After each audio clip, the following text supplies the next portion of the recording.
इसकी भी recording start कर लें। Serial correlation. While analyzing a time series data, there is a possibility of dependence or association between the successive observation. Successive observation यानी एक ही हमारे पास variables की जो वैल्यूज होती हैं वो अगर आपस में कोरिलेटेड होंगी,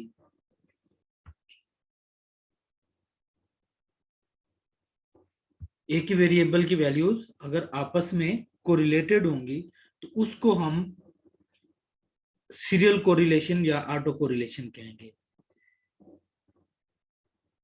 In case the successive observation are dependent, one measure of this effect is the simple correlation between successive observation, such as correlation is called a serial correlation। और इस तरह के correlation को हम क्या कहेंगे? serial correlation कहेंगे।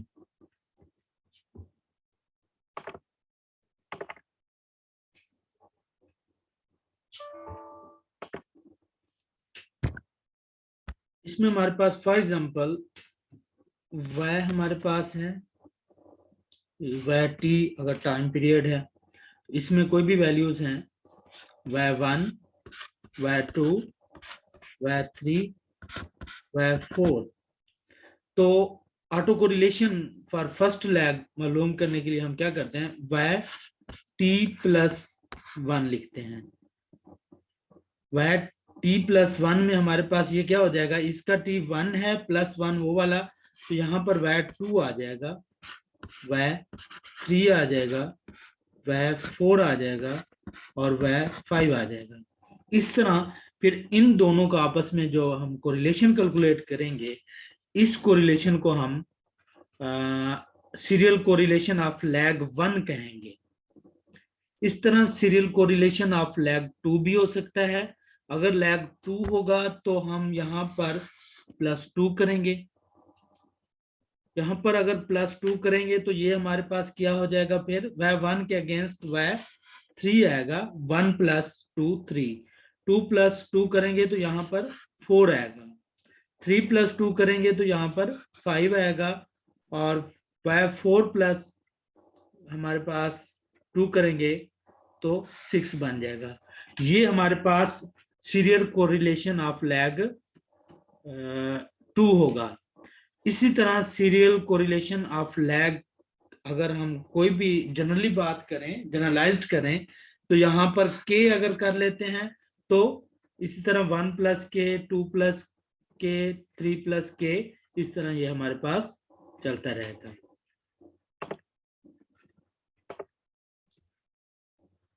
तो यही चीज जो है उसने यहाँ पर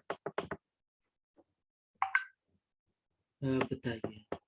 तो इसका फार्मूला हमारे पास ये होगा कि R1 = जैसे हम R का ही फार्मूला लगाते हैं, simple summation y t - y bar, y t +1 minus y bar और divided by summation y t - y bar whole का स्क्वायर।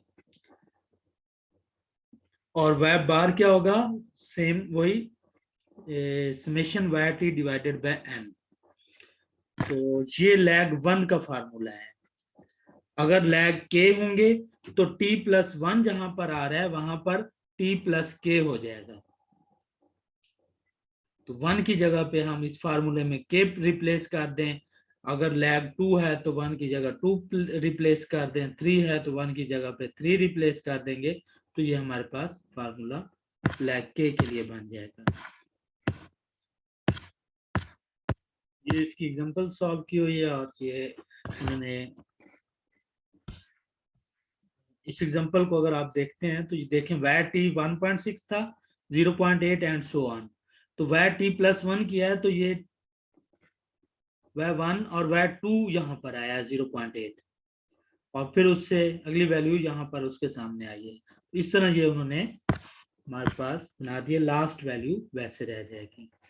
तो इनका फिर उन्होंने y t - y bar, जैसे हम कोरिलेशन फाइंड करते होते हैं x और y का, सेम उसी प्रोसेस के साथ उन्होंने y t और y t+1 का कोरिलेशन फाइंड किया है, और ये हमारे पास -0.55 उसका आंसर आ गया है। तो ये लास्ट टॉपिक रहता था। इसके बाद इसके एमसीक्यूज हैं, एक दफा हम देख लेते हैं, टाइम है। Multiple choice questions. इसके बाद ये बुक हमारी कंप्लीट हो जाएगी। इस बुक के तमाम लेक्चर जो है एक लिंक पे मैं आपको सेंड कर दूंगा। Decomposing a time series means that past data is distributed into components of, जो हमारे पास decomposing time series होगी उसका past data is distributed into component of trend, cycle, seasonal and random। यानी वो चारों जो हमारे पास थे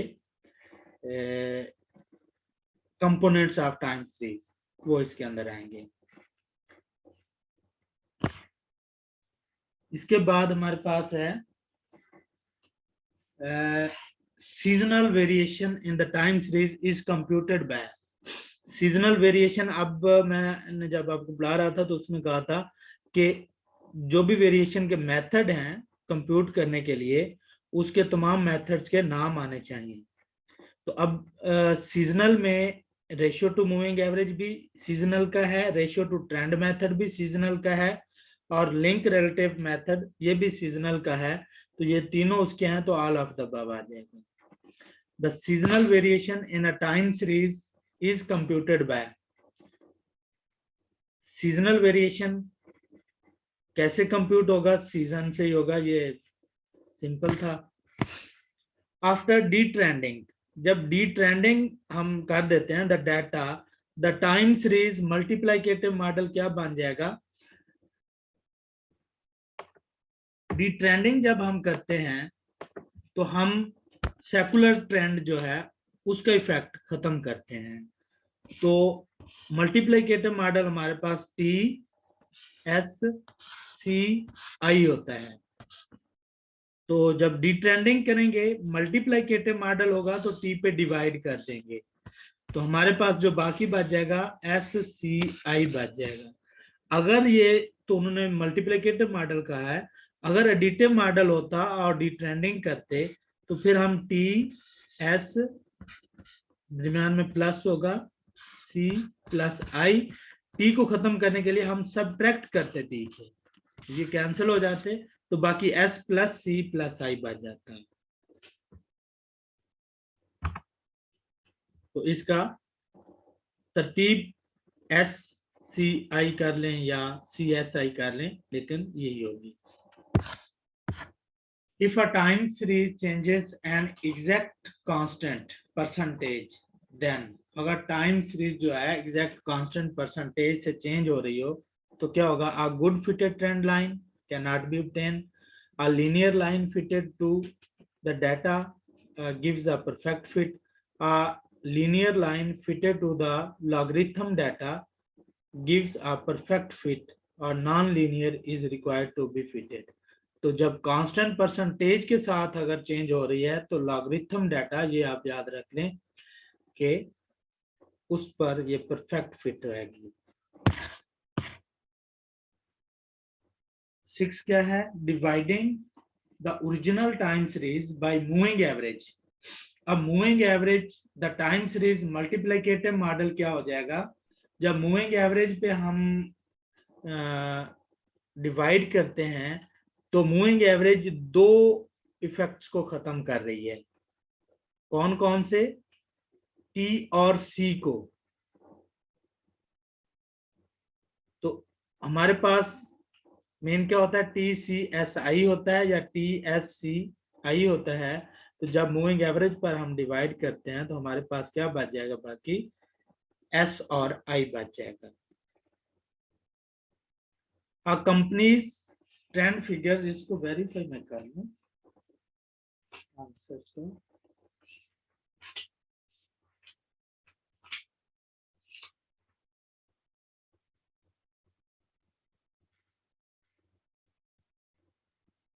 ठीक है। A company's trend figures for the sales for December 2007 is this.